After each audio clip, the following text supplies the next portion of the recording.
नमस्कार दोस्तों, आपका हार्दिक स्वागत है। आशा रखती हूँ कि आप सभी सकुशल होंगे। तो दोस्तों, आज मैं आपके साथ एक बहुत ही इंटरेस्टिंग और एक महत्वपूर्ण जानकारी शेयर करने वाली हूँ। लेकिन उससे पहले एक सवाल मैं आपसे पूछना चाहती हूँ।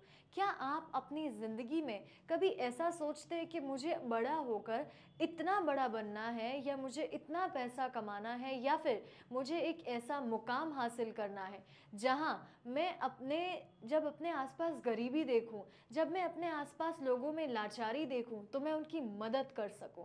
ओके, मेरे आसपास जितने भी सिविलियंस हैं, जितने भी आपके आसपास लोग हैं उन्हें हम सिविलियंस कहते हैं।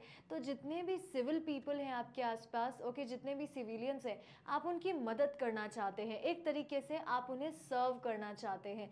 यानी कि अगर मैं राउंड फिगर करके कहूँ कि क्या आप सिविल सर्विसेज करना चाहते हैं, क्या आप सिविलियंस को सर्व करना चाहते हैं, ओके, लेकिन वो भी एक ऑफिशियल तरीके से, और वो भी एक उस अंदाज में जहां आपके पास पावर ही, आपके पास पैसा तो होगा ही, लेकिन आपके पास उतना ही मान और सम्मान होगा।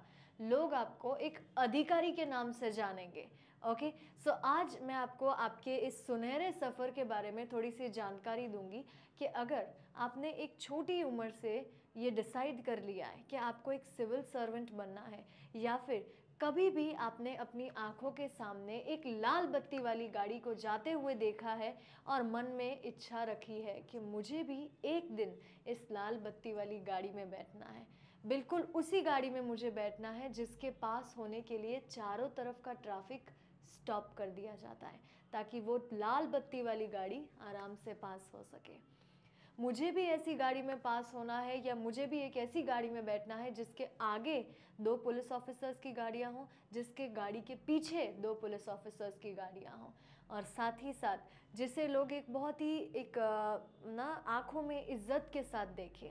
राइट, तो अगर आपको भी अपनी ज़िंदगी में वो ओहदा चाहिए, वो पावर चाहिए, और उससे भी बड़ा, जब अगर आप अपने आसपास कहीं पे भी किसी भी गरीब बच्चे को रोड पर सोता हुआ या फिर फुटपाथ पर सोता हुआ देखें, तो आप इतना तो ज़रूर कर सकें कि उसके लिए आप एक घर बनवा सकें। अगर वो पढ़ लिखना चाहता है तो आप उसे पढ़ा लिखा सकें।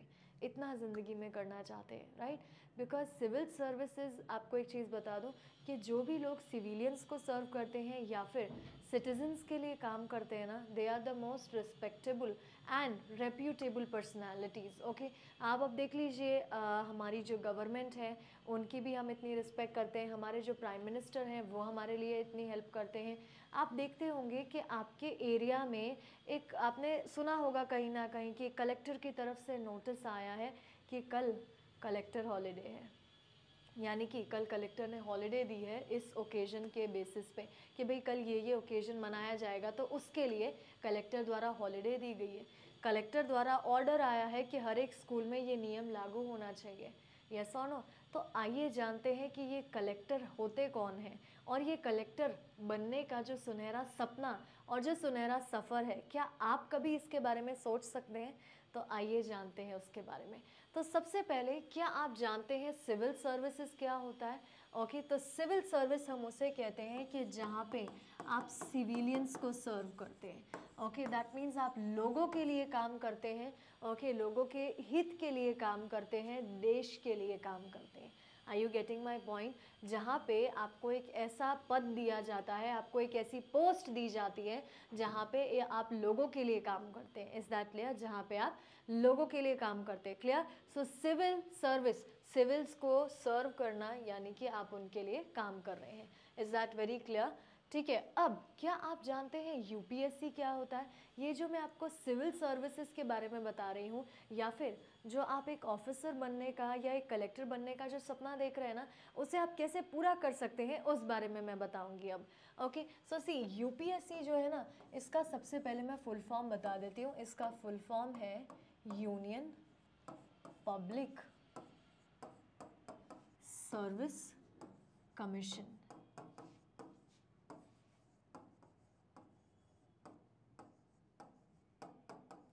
Clear, union public service commission, ये है हमारा यूपीएससी का full form. Is that clear? तो अब ये जो यूनियन पब्लिक सर्विस कमीशन है ना, तो आपको मैं सबसे पहले बता दूं कि ये एक ऐसा कमीशन है, ओके, यानी कि ये एक ऐसी कमिटी है, ओके, बेसिकली ये एक ऐसी कमेटी है, इसमें इस कमीशन का 4-5 लोग हिस्सा होते हैं, ओके, वो मिलकर एक कमेटी बनाते हैं, ठीक है, और वो कमेटी का नाम हम रखते हैं union public service commission, okay. तो अब ये जो कमेटी होती है ये किस लिए काम करती है, ओके, ये जो कमेटी होती है ये किस लिए काम करती है? तो यूनियन का मतलब होता है ऑल इंडिया लेवल, यूनियन का मतलब होता है all India level.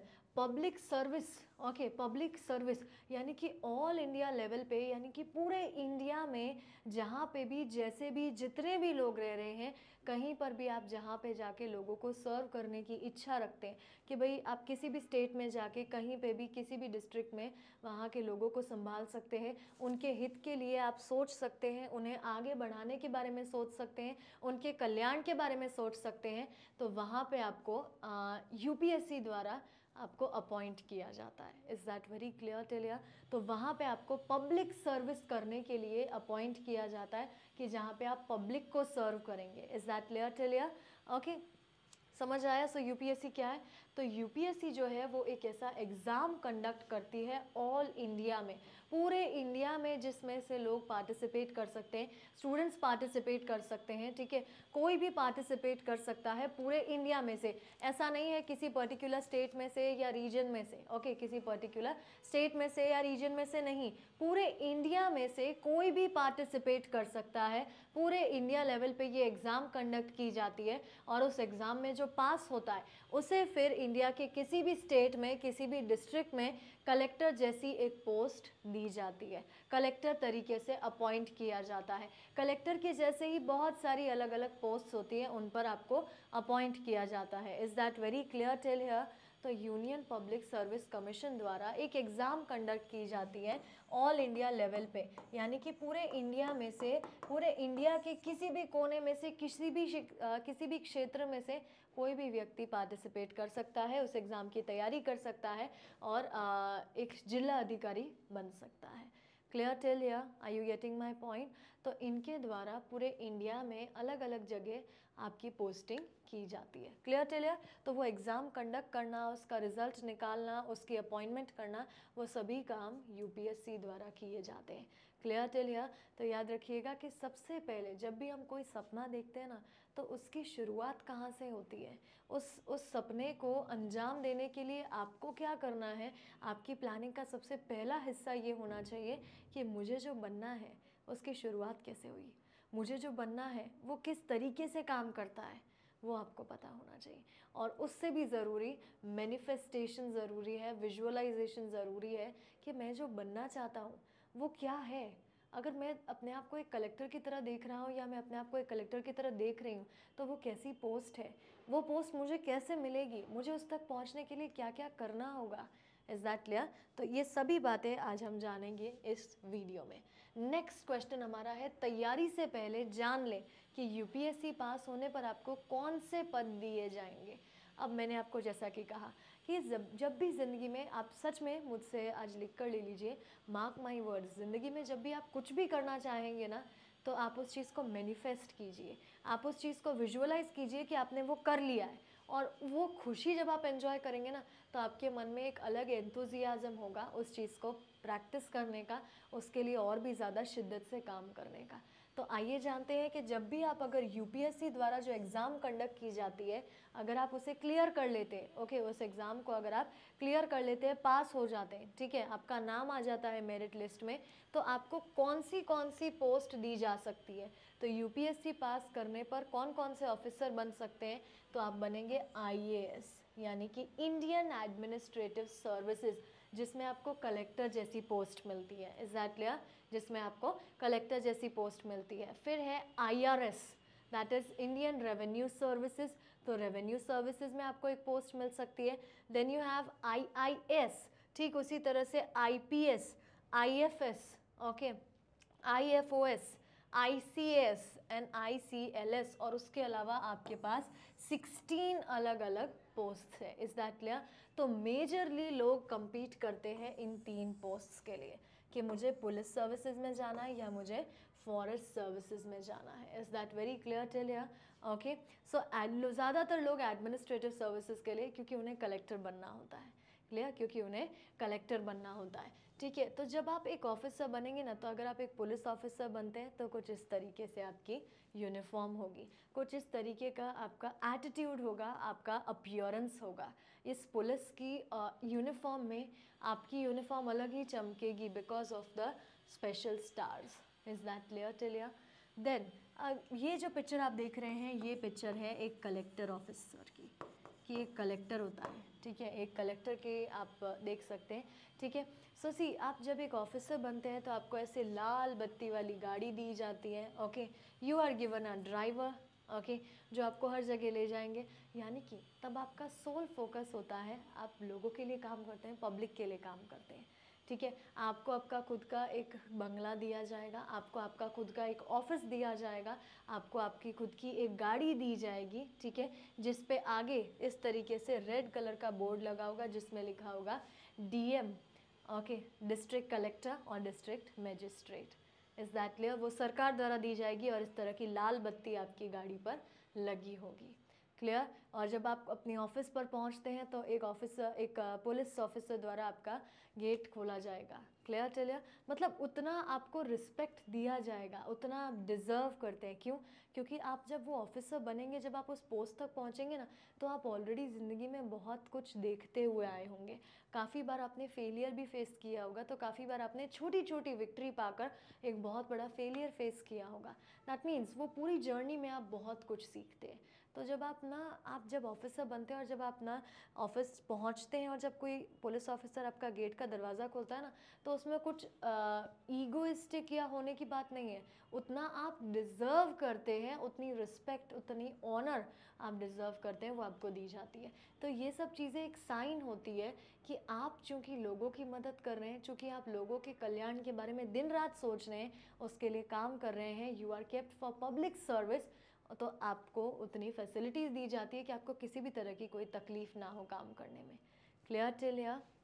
Okay, other than this, okay, see you can see this picture. ये पिक्चर आप देख सकते हैं कि जब आप ऑफिसर बनते हैं तो इस तरीके से आप ना फ्लैग के पास आपसे आपकी पिक्चर क्लिक की जाती है। ओके, आपके नेशनल एम्बलम के पास आपकी पिक्चर क्लिक की जाती है। जब आप जैसे एग्ज़ाम पास करते हैं ना, आपका नाम मेरिट लिस्ट में आता है, फिर आपको ट्रेनिंग सेंटर भेजा जाता है। ओके, एक ऑफिशियल लेटर आप रिसीव करेंगे UPSC की तरफ से, जिसमें आपको आपका ट्रेनिंग सेंटर बताया जाएगा कि भाई आपको इस ट्रेनिंग सेंटर में जाना है। तकरीबन 24 मंथ्स की आपकी ट्रेनिंग होती है। 24 मंथ्स में आपको सिखाया जाता है कि आप किसी भी ज़िले में जाकर कैसे काम करेंगे, वहाँ के लोगों के साथ, वहाँ की प्रॉब्लम्स के साथ किस तरीके से डील कर सकते हैं, आपकी क्या क्या पावर्स होंगी, आप कहाँ पे कब कब क्या क्या ऑर्डर दे सकते हैं, किस किस परिस्थिति में आपके अंडर में कितने एक्शन और कौन कौन से एक्शन लेना आता है। ठीक है, क्या क्या आपकी पावर्स होंगी, आपकी शक्तियाँ, आपकी अथॉरिटीज़ आपको बताई जाएगी। इस सभी की आपको ट्रेनिंग करवाई जाएगी। ट्रेनिंग के दरमियान आपको ऑफिस में बैठना सिखाया जाएगा, ऑफिस में किसी पेपर पर साइन करना सिखाया जाएगा कि कोई डॉक्यूमेंट है तो आप क्या साइन करेंगे, क्या रीड करना है आपको उस डॉक्यूमेंट में। ये पूरी ट्रेनिंग आपको दी जाती है। इस तरीके से देख सकते हैं आप। ठीक है, you are given a car like this. Okay, एक कार ऐसी आपको दी जाती है जिस पे ऊपर आप देख सकते हैं। ठीक है, this is usually there on the police officers car. Okay, you can see clearly. तो इस तरीके से आप you will be given a lot of respect, you will be given a lot of honour. क्यों? क्योंकि आपने अपनी मेहनत की होगी और कहीं ना कहीं आप लोगों के हित के लिए काम कर रहे हैं, आप लोगों के हितैषी हैं, तो आपके साथ कुछ भी तकलीफ़ नहीं पड़नी चाहिए, आपको कहीं पे काम करने में कोई भी रुकावट नहीं आनी चाहिए। तो अब UPSC द्वारा जो एग्ज़ाम कंडक्ट की जाती है, आइए उसके बारे में जानते हैं कि ये जो एग्ज़ाम है, मैं एक ओवरव्यू देती हूँ कि ये जो एग्ज़ाम है ना, ये एक्चुअली 3 फेजेज़ में ली जाती है। पहला फेज़ होता है प्रीलिम्स, दूसरा फेज़ होता है मेंस एग्ज़ाम और तीसरा फेज़ होता है इंटरव्यू। ओके कि अब ये प्रीलिम्स क्या होता है, ये मेंस एग्ज़ाम क्या होता है, ओके उसके बारे में हम अब डिटेल में समझने की कोशिश करते हैं, ठीक है। तो सबसे पहले अब सबसे पहला क्वेश्चन कि मैडम ये यूपीएससी दे कौन कौन सकता है, ये यूपीएससी द्वारा जो एग्ज़ाम दी जाती है, ओके वो कब एग्ज़ाम दे सकते हैं, उसके लिए कोई एलिजिबिलिटी कि भाई आप इतने ईयर्स के होने चाहिए, आप इतना आपके पास होना चाहिए क्वालिफिकेशंस। तो उसके लिए सबसे पहले ऐसी कोई भी सिविल सर्विस के एग्ज़ाम देने के लिए सबसे पहले आपके पास बैचलर्स डिग्री होनी चाहिए। और अगर बैचलर्स डिग्री होने तक की आपको राह नहीं देखनी है, ओके बैचलर्स डिग्री होने के बाद तैयारी नहीं शुरू करनी, बैचलर्स डिग्री तो पूरी होते एग्ज़ाम देनी है। तो तब तक का आपके पास जो वक्त है, यानी कि आपका स्कूलिंग का वक्त, आपका 11th-12th का वक्त और आपका कॉलेज के 3 साल, बैचलर्स डिग्री का जो 3 साल का वक्त होता है, ओके उस दरमियान आप प्रैक्टिस कीजिए, उस दरमियान आप पढ़ाई कीजिए। Is that very clear? Okay उस दरमियान आप पढ़ाई कीजिए, अपने आप को प्रिपेयर कीजिए, ताकि जब लोग कॉलेज के बाद एग्ज़ाम की तैयारी शुरू करें ना, तब आप एग्ज़ाम देने बैठ जाइए पहली ही एग्ज़ाम में, जैसे ही आपकी बैचलर्स डिग्री पूरी होती है। क्योंकि एलिजिबिलिटी के हिसाब से ऐसा होता है कि जब आप फॉर्म भरने जा रहे हैं ना, जिस दिन भी जैसे आज फॉर्म निकले हैं और आप फॉर्म भर रहे हैं ना, तो तब तक आपकी बैचलर्स डिग्री कंप्लीट हो चुकी होनी चाहिए, ऐसा कहते हैं। क्लियर? तो अब ये एज क्राइटेरिया एक बार देख लेते हैं कि जैसे अगर आप जनरल कैटेगरी से बिलोंग करते हैं, EWS कैटेगरी से, SCBC से, SC ST और दिव्यांग, तो सबसे पहले अगर आप जनरल कैटेगरी से है ना, तो आप 6 अटैम्प्ट दे सकते हैं, टोटल 6 अटैम्प्ट, यानी आप 6 बार एग्ज़ाम देने बैठ सकते हैं, 6 बार आप फॉर्म भर सकते हैं। क्लियर चलिए? ओके। और आपकी एज कितनी होनी चाहिए? 21 to 32 years. Okay 21 to 32 years. Is that very clear till here? यानी कि 21 साल तक जनरली लोगों की बैचलर्स डिग्री यानी कॉलेज ख़त्म हो जाती है। बैचलर्स डिग्री हर एक एवरेज स्टूडेंट कर लेता है 21 ईयर्स तक। तो तब से आप एग्ज़ाम देना शुरू कर सकते हैं। तो अब वो आप पर है कि आप 21 में पहला अटैम्प्ट देते हैं, 22 में दूसरा, ऐसे करके आप 26 ईयर्स की एज तक अपने 6 और 6 अटैम्प्ट कंप्लीट कर लेते हैं। तो आप एग्ज़ाम उसके बाद आप चाहे आपकी एज नहीं हुई लेकिन आपके अटैम्प्ट तो कंप्लीट हो गए, तो अब आप कोई अटैम्प्ट नहीं दे पाएंगे। तो वो जनरल कैटेगरी के लिए आपके पास सिर्फ 6 अटैम्प्ट्स होते हैं, यानी कि आप 21 से 32 साल की उम्र के बीच आप कितने भी अटैम्प्ट दे सकते हैं। क्लियर टिलियर? लेकिन 6 ही होने चाहिए, 6 से एक भी ज़्यादा अटैम्प्ट नहीं दे सकते। Clear till here? यानी कि अगर आप अटैम्प्ट दे के फॉर्म भी भर देते हैं, सॉरी फॉर्म भर के अटैम्प्ट दे भी देते हैं, तो आगे आप मेंस के लिए क्वालिफाई नहीं होंगे। मतलब ऐसा समझ लीजिए आपने अपना वक्त बर्बाद किया। तो ये चेक करना है, 2 चीज़ें चेक करनी है, आप कौन सी कैटेगरी से हैं और दूसरी चीज़ आपकी एज क्या है, और तीसरी चीज़ जो चेक करेंगे वो ये है कि मैंने पहले कोई अटैम्प्ट दिया है, और अगर दिया है तो कितने अटैम्प्ट दिए हैं और अब मेरे पास कितने अटैम्प्ट बाकी है। क्लियर टिलियर? देन EWS कैटेगरी की अगर हम बात करें, ओके तो उसमें भी 6 अटैम्प्ट आते हैं, 21 to 32 ईयर्स होते हैं एज लिमिट।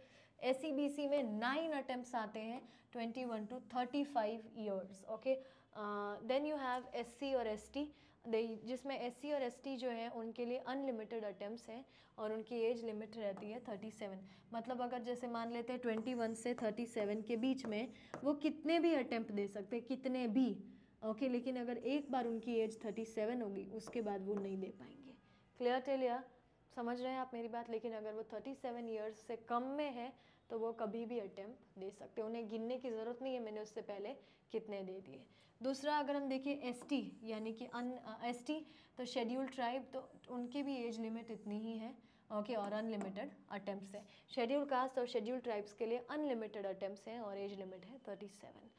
और दिव्यांग, ओके दिव्यांग जितने भी होते हैं, ओके स्पेशल पीपल, उनके लिए 9 अटैम्प्ट्स होते हैं और 21 to 42 ईयर्स जो उनकी एज है।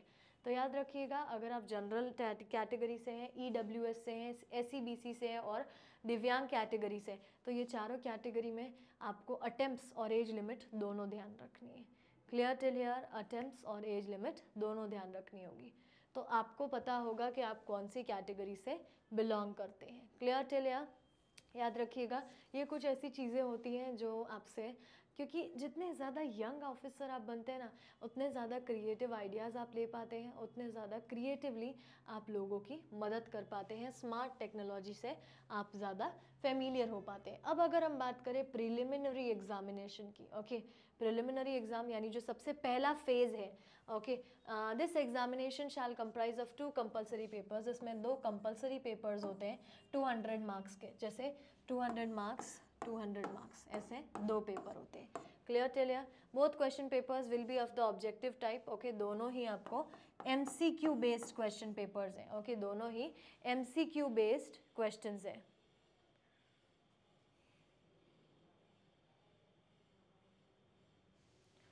ओके, और इसमें जो आपका दूसरा पेपर रहेगा ना वो क्वालिफाइंग नेचर का रहेगा। तो देख लीजिए, the question papers will be set both in Hindi and English. तो यहाँ पे आपको जो क्वेश्चन पेपर्स मिलेंगे ना वो हिंदी और इंग्लिश दोनों लैंग्वेज में मिलेंगे। तो जिसमें भी आप कंफर्टेबल हैं उसमें आप रीड कर सकते हैं। ठीक है, details of the syllabus are indicated in part A of section 3। Okay, each paper will be of 2 hours duration, 2 घंटे का वक्त आपको दिया जाता है। Okay, nothing more is important. Alright, तो 2 पेपर्स आपके पास होते हैं जिसमें से एक पेपर आपका क्वालिफाइंग नेचर का होता है, जिसमें से आपको 33% पास होना होता है। Okay, will be qualifying paper with the minimum qualifying marks fixed at 33%। Okay, 33% marks आपको लाने होते हैं एक पेपर में। Is that very clear till here? एक पेपर 200 मार्क्स का होता है और दूसरे में आपको सिर्फ 33% मार्क्स लाने होते हैं। Clear till here? उसके बाद तो बेसिकली टोटली आपके ज़्यादा मार्क्स जो काउंट होंगे वो 200 वाले पेपर में से होंगे। Okay, going ahead, mains examination की अगर हम बात करें तो मेंस एग्जाम में हमारे पास क्वालिफाइंग पेपर कौन से हैं? तो one of the Indian language to be selected by the candidate from the languages. Okay, तो 300 मार्क्स का एक पेपर होता है जो कि अगेन क्वालिफाइंग नेचर का होगा। कोई भी जितनी भी लैंग्वेजेस है ना हमारे इंडियन कॉन्स्टिट्यूशन में वो भी आपको सिलेबस के दरमियान बताई जाएंगी। अराउंड 22 लैंग्वेजेस हैं, तो उसमें से कोई भी एक लैंग्वेज का पेपर आपको चूज़ करना है कि भाई एक लैंग्वेज पेपर, जैसे मुझे कोई भी लैंग्वेज आप चूज़ कर लीजिए, उस लैंग्वेज में आपको वो पेपर अटेम्प्ट करना होगा। इसमें आपके पास इतनी फ्रीडम होती है कि कोई भी लैंग्वेज आप चूज़ कर सकते हैं। और दूसरा पेपर जो होगा वो इंग्लिश का होगा, विच इज़ कंपल्सरी, याद रखिएगा। तो सबसे पहला सेट जो आपको पेपर का देना है ना, सबसे पहला सेट, तो पेपर ए में अगर बोलूँ ना तो उसमें 2 पेपर आते हैं। ठीक है, जिसमें से एक आपकी मर्ज़ी की लैंग्वेज हो सकती है और एक तो इंग्लिश होगी ही। तो 300 और 300। Clear till here? समझ आ गया आपको? ठीक है, देन नेक्स्ट, अब इनसे अब यहाँ वो आगे जो 2 पेपर्स थे ना वो आपके लिए क्वालिफाइंग नेचर के, उसमें आपको क्वालिफाइंग मार्क्स ही लाने हैं, पास होने जितने, वो मेरिट में काउंट नहीं होंगे। उसमें आप बहुत ज़्यादा स्कोर करते हैं तो भी अच्छी बात है, और अगर बहुत कम करते तो बहुत गलत बात भी है, क्योंकि आप पास नहीं होंगे, क्योंकि आपको उसमें एटलीस्ट पास होने जितने मार्क्स तो लाने ही होंगे। अब यहाँ पे ऐसे का एक पेपर होता है सबसे पहले। ओके, पेपर 1 250 मार्क्स का एक पेपर होता है। ठीक है, सबसे पहला पेपर आपका ऐसे का होता है 250 मार्क्स का। अब यहाँ से जो हम पेपर्स देखेंगे ना वो सभी पेपर्स में से उन सभी के मार्क्स काउंट करके आपको मेरिट लिस्ट मिलेगी। Is that very clear? लेकिन पहले आपको वो क्वालिफाइंग पेपर्स देने होंगे। एग्जामिनर जब आपके वो पेपर्स चेक करेगा ना तो उसी से उसको अंदाज़ा आ जाएगा कि आप आगे के पेपर्स देने के लिए एलिजिबल है भी या नहीं। वो अपना टाइम वेस्ट नहीं करेगा, क्योंकि अगर आप क्वालिफाइंग नेचर में पास नहीं होते हैं, अगर आपने आगे के 2 पेपर पास नहीं किए तो बाकी के कोई भी पेपर आप दे लीजिए, कोई मतलब नहीं है। सबसे पहले आपको वो 2 पेपर्स पास करने होते हैं। ठीक है, दूसरा पेपर आपका आता है जनरल स्टडीज़ का, जिसमें सब्जेक्ट्स आते हैं जैसे कल्चर आ जाता है, हिस्ट्री आ जाता है और ज्योग्राफी आ जाएगी, विच इज़ अगेन 250 मार्क्स। तो ऐसे हर एक पेपर में कुछ कुछ सब्जेक्ट्स डिवाइड करके, जो पूरे टोटल सब्जेक्ट्स होते हैं ना, कितने सब्जेक्ट्स होते हैं, एक ज्योग्राफी होता है, एक कल्चर होता है, ओके, एक इकोनॉमी होता है, हिस्ट्री होता है, पॉलिटी होता है, 5, ओके, एक साइंस एंड टेक होता है, एक करंट अफेयर्स आपका सब्जेक्ट होता है, 3 4 5 6 7, ओके, एक आपका मैथ्स और रीजनिंग होता है, which is not there, so let's not count it, उसे काउंट करने की ज़रूरत नहीं। लेकिन मेजरली ये सब्जेक्ट्स होते हैं। आपके मेंस एग्जाम में जो ऐड होते हैं वो है एथिक्स। ओके, एथिक्स जैसा पेपर आपके मेंस एग्जाम में ऐड होता है। क्लियर? बाकी जितने मैंने बताए वो प्रीलिम्स में होते हैं। दूसरा आपका पेपर होता है उसके बाद जनरल स्टडीज़ 2, जिसमें आता है governance, constitution, polity, social justice और इंटरनेशनल रिलेशन। तो यूपीएससी में ये भी एक सब्जेक्ट ऐड होता है कि इंटरनेशनल रिलेशंस करके, जिस पे स्पेसिफिक क्वेश्चंस होते हैं। ये एक स्पेसिफिक सब्जेक्ट होता है कि भाई इंडिया के बाकी कंट्रीज़ के साथ कैसे रिलेशन है, वो पूरा एक सब्जेक्ट होता है which again carries 250 marks. Okay, दूसरे के बाद जनरल स्टडीज़ 3, तो GS 1 अभी तक हमने क्या देखा, क्वालिफाइंग नेचर वाले 2 पेपर हमने देखे। उसके बाद हमने ऐसे का एक पेपर देखा, उसके बाद GS 1 देखा, GS 2 देखा, अब ये GS 3 है। GS 3 में हमारे पास आ जाता है technology, economic development, biodiversity, environment में एक सब्जेक्ट है सिक्योरिटी एंड डिजास्टर मैनेजमेंट, जो कि अगेन 250 मार्क्स का होता है, क्योंकि कोई भी क्षेत्र ऐसा नहीं होना चाहिए जिसके बारे में आपको कुछ भी अंदाज़ा नहीं है। आप एक डिस्ट्रिक्ट को मैनेज करने वाले हैं, आपको सभी कुछ पता होना चाहिए, नॉलेज भी आपका उतना पावरफुल होना चाहिए और प्रैक्टिकली आप उसे इम्प्लीमेंट कर सके उतना भी नेसेसरी है। क्लियर? सो अब नेक्स्ट हमारे पास है GS 4। Okay, GS 4 general studies, general knowledge नहीं है, जनरल स्टडीज़ है, जिसमें आपको वाई का जवाब दिया जाता है। जीके मतलब जनरल नॉलेज कि भाई सबसे पहला कौन था चांद पे जाने वाला, सबसे पहले प्राइम मिनिस्टर, सबसे पहले प्रेसिडेंट, एट्सेट्रा एट्सेट्रा, जिसमें सिर्फ नाम होता है। लेकिन GS की अगर मैं बात करूं, यानी सभी कंसेप्ट्स होते हैं कि अगर हम बोलते हैं ना कि जैसे फॉर इंस्टेंस कि हमारे कॉन्स्टिट्यूशन में देर आर 7 लैंग्वेजेस, तो कौन, देर आर 22 लैंग्वेजेस, तो कौन कौन सी। अगर हम ऐसा बोलते हैं ना कि हमारी कंट्री, सॉरी इंडियन यूनियन जो है, ओके, इंडियन यूनियन जो है वो फेडरल सिस्टम फॉलो करता है। तो फेडरल सिस्टम क्या होता है, कैसा फेडरल सिस्टम?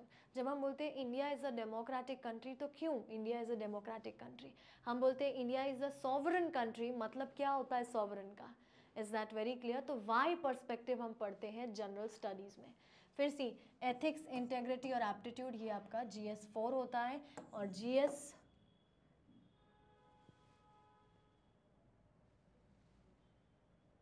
ओके, GS 4 होता है। एंड दिस नेक्स्ट पेपर आपका रहता है ऑप्शनल सब्जेक्ट का।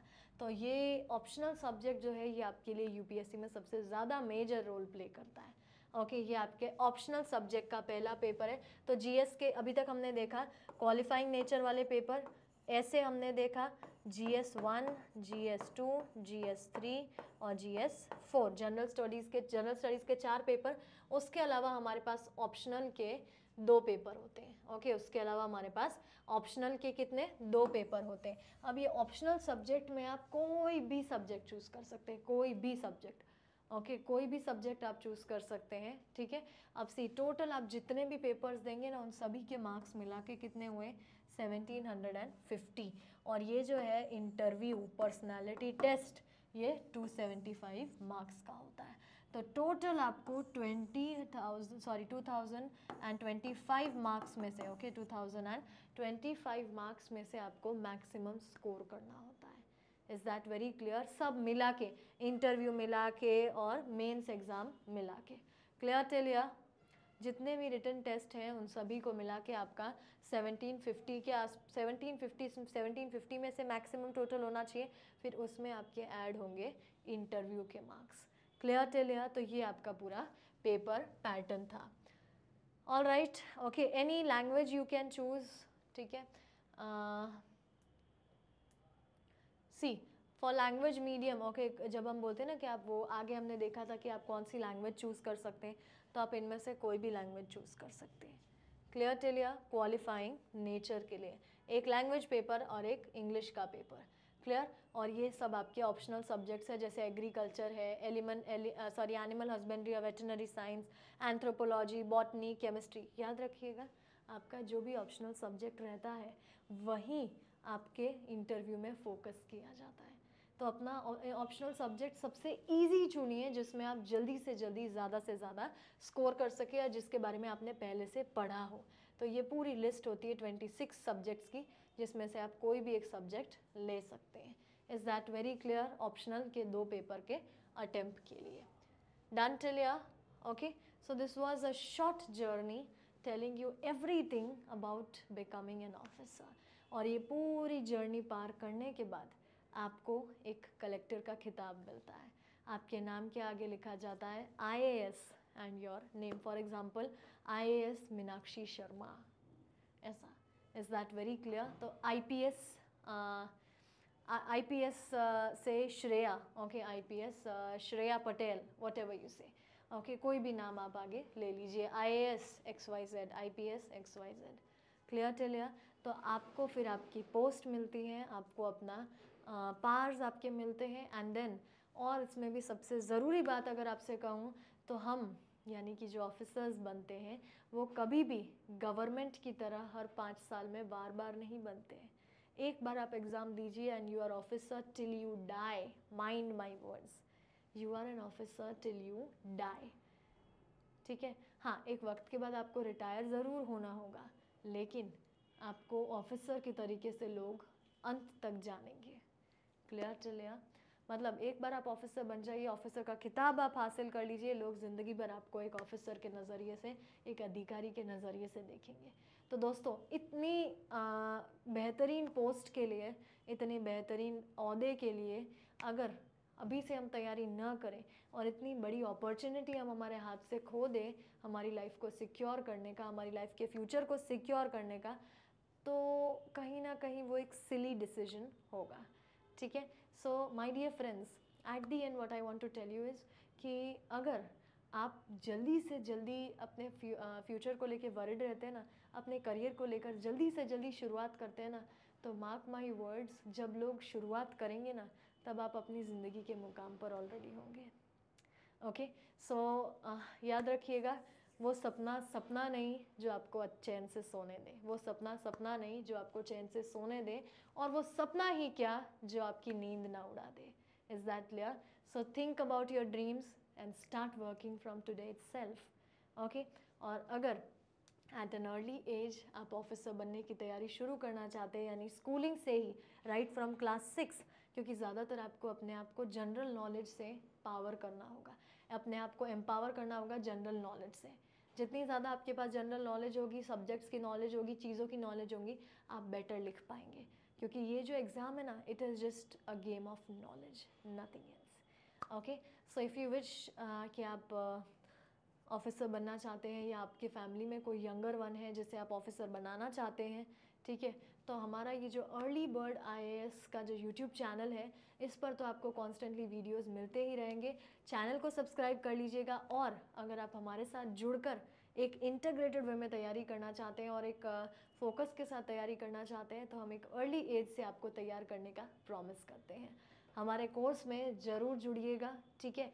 And at the end what I want to tell you is, ज़्यादा इन्फॉर्मेशन के लिए कि हमारा कोर्स क्या है, आप अगर अर्ली बर्ड IAS क्या है वो जानना चाहते हैं, तो हमारे यूट्यूब चैनल पर उसका भी वीडियो है कि हम क्या सर्व करते हैं, what are we working for. Okay. तो वो भी आपको पता चल जाएगा. For more information call on the helpline number. And remember, please please please decide your dream and start working for it. You got no time to waste. So that's it. Please take care of yourself, take care of your family members. Jai Hind, Jai Bharat.